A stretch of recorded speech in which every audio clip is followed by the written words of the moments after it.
Some other things that you're going to do is obviously collecting rent.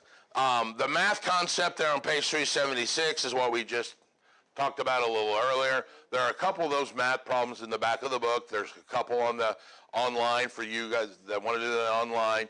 There's going to be a couple on the test, all right? So make sure you understand how to calculate square footage. Make sure you understand price per square foot. It's an annualized rate. Make sure you understand that when they quote that $2 per square foot, that's an annual per year. So one of the common questions, once again, they're going to ask you is, your client wants to know how much their monthly rental rate is, and you go through that. Remember, you got to divide by 12 when you're done, because that's an annual rate. And we did here. So $8,000 would be the annual rate. You would have to divide that by 12 to tell him. That's a bad number, actually, because when you divide that by 12, you get 666. I ought to use a different math number. So that's a common question on the exam. Once again, they're going to ask you a different unit. They're going to give you the annualized rental rate. They're going to ask you a per month question. So do that. Over on 377, you also have maintenance issues as a property manager. Your maintenance program will make or break your company. How well, how quickly do you respond, things like that. Most property managers, and let me segregate here for a second.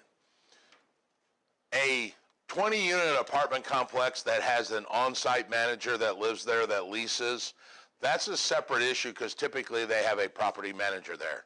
Misspoke, a maintenance guy. If you're going to run your own property management company where you do it for third-party people, you're going to have some access to a maintenance so that you can help your client.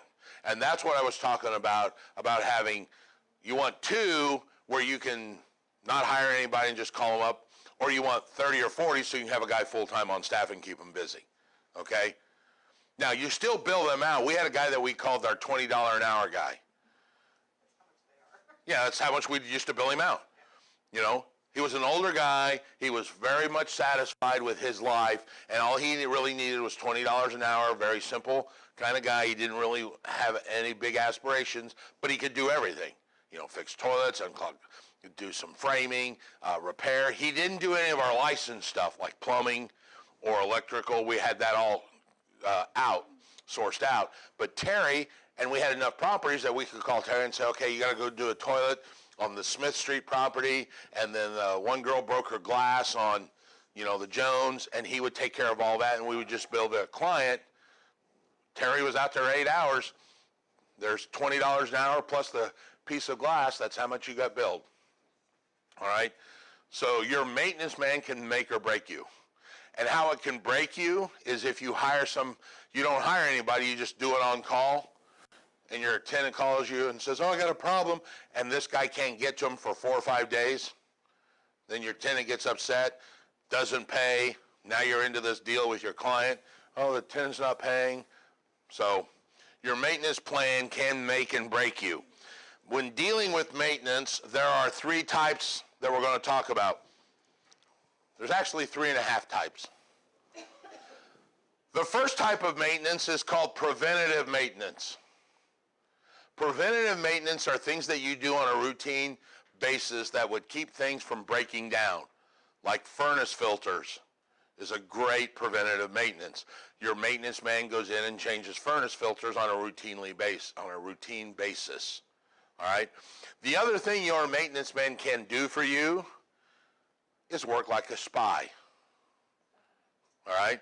When they go in on a routine basis to change batteries and smoke alarms or furnace filters, he will get an insight into, hey, there's 13 people living in that house. How many are on the lease? Or they're parking in the lawn. It's my favorite one, remember?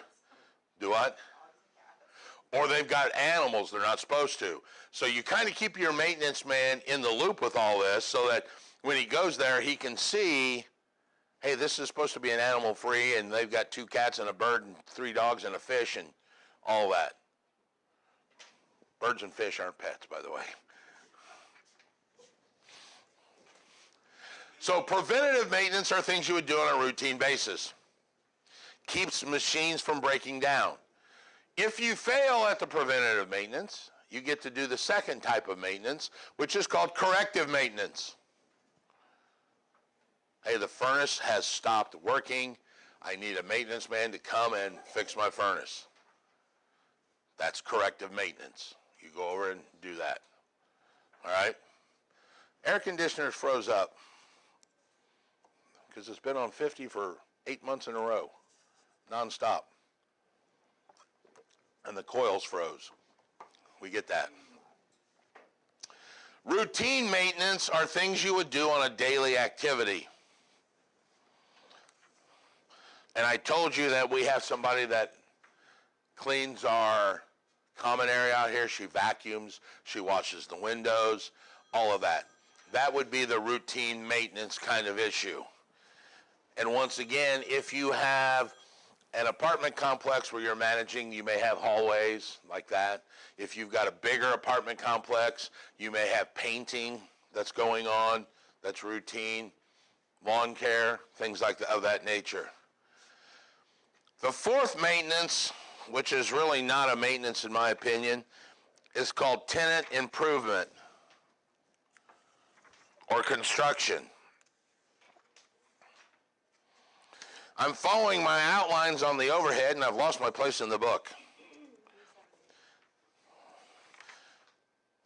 Thank you, 378. I was following my outlines over here and wasn't keeping track of my book. Tenant construction, or TI, we talked about build out. That's typically not one that's done by the management. That's done by the tenant, hence the word tenant improvement. Now, in some cases, managers want to make sure things happen, and they will actually quote on the construction. For instance, I told you that wall was done by me. That's a tenant improvement. In order to do that, one of the requirements was my manager said, okay, I need a quote, and then I get a chance to quote as well. If I can't beat it, then you can do it. And we gave him the quote, and obviously he couldn't beat it because my quote was just for materials because I did it. All right? So that's tenant construction or tenant improvement, and it usually deals with build out and stuff of that nature. Question real fast. Sure. What is like a typical percentage you put back for your properties, like for maintenance and stuff like that? Good question. What's the percentage you hold back for the properties? Good question. All right. Anything else? No. That kind of, and I hate to answer it this way, that kind of depends what the property is. All right. If you're managing, say, a single family home for your client, like I have a particular case for David, it's one home. All right. We hold nothing back because he wants to maintain his own control. My suggestion to him is anywhere from 7 to 10% of the rent every month so that he has a cushion. Now, so far in his particular case, the two situations we've had, he's just been able to write a check. So does he have an account somewhere? Maybe. I don't know.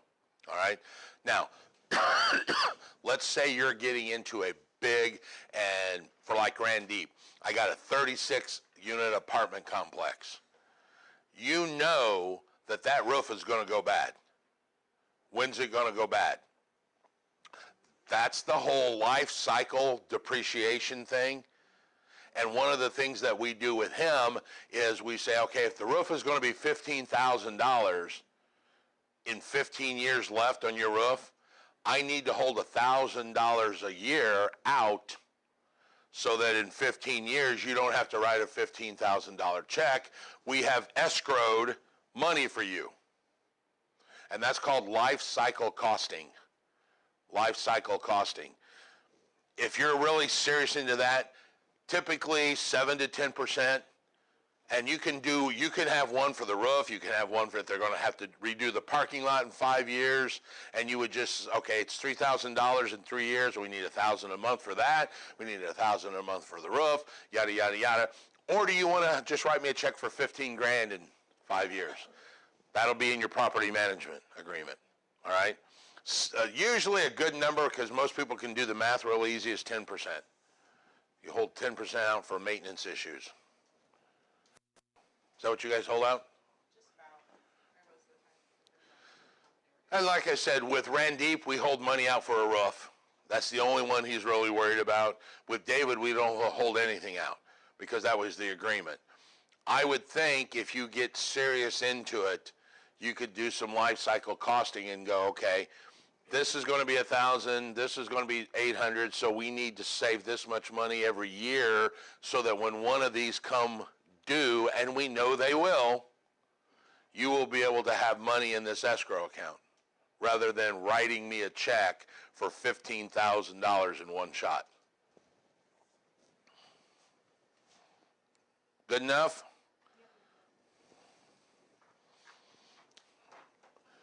Anybody here thinking about going into property management? All right.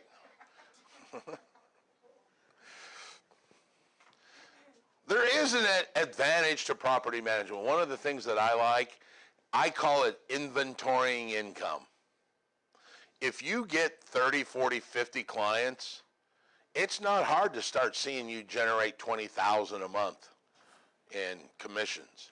And the good thing is, once I strike a deal with Randeep, I struck a deal with Randeep to be his property manager 5 years ago. I've made money off him every month since then. Now, is there work? Yeah, there's work involved because it's a job. But I've not had to find a new client every month like brokering does. So there is some advantage to inventorying your income. I struck one deal with Randeep 5 years ago. Well, 60 months. I've made money off him for 60 months now, and probably will make more money off him for another 5 years. All right? So there's a definite advantage to that. We talked about the Americans with Disabilities Act in a previous chapter. We're back to it again. Remember, if you own a property management company, you have a company, so you have the ADA issues, and there are two important ADA issues. Title I of the Americans with Disability Act says that employers have to make reasonable accommodations for their employees. So if you've got a property management company, you may have 2 or 3 employees. You got a bookkeeper, you got a maintenance guy, you got all of this. You have to make reasonable accommodations if they have a handicap, like the lowered workstations, bars on the toilets, well, on the walls of the toilets, not actually on the toilet, but you get what I'm saying. All right? That's Title I. And the word there is reasonable accommodations. You don't have to go out and spend $1 billion to get something fixed. You can actually petition for a waiver. Title III is access to public goods. You now have clients coming in to rent properties in your office. They also have to be able to access your office. Curb cuts so the wheelchair can get up on the curb. Elevators if you've got stairs. So there are Title III issues that your company will deal with. Title I, Title III. On the bottom of page 379 is a couple examples. Lower public telephones, grab bars to public restrooms, permit guide dogs to accompany people. Your business is housing, so you have fair housing issues to deal with. And because you are actually considered extending credit to someone when you rent, you also have Equal Credit Opportunity Act that you have to abide by. And remember the 8 protected classes for the ECOA? What are they? Race, color, religion, national origin, sex. They drop the family and go to marital status. They drop disability and go to age. And they add the 8th one, which is dependent on public assistance. So think of the Fair Housing 7. They take 2 of them away and add 3 new ones. All right? They drop family and add marital. They drop disability and add age, and then they add the 8th one, which is dependent on public assistance. All of those things you need to keep in mind when dealing with credit. And as a landlord or a property manager representing a landlord, you are actually extending credit to your client.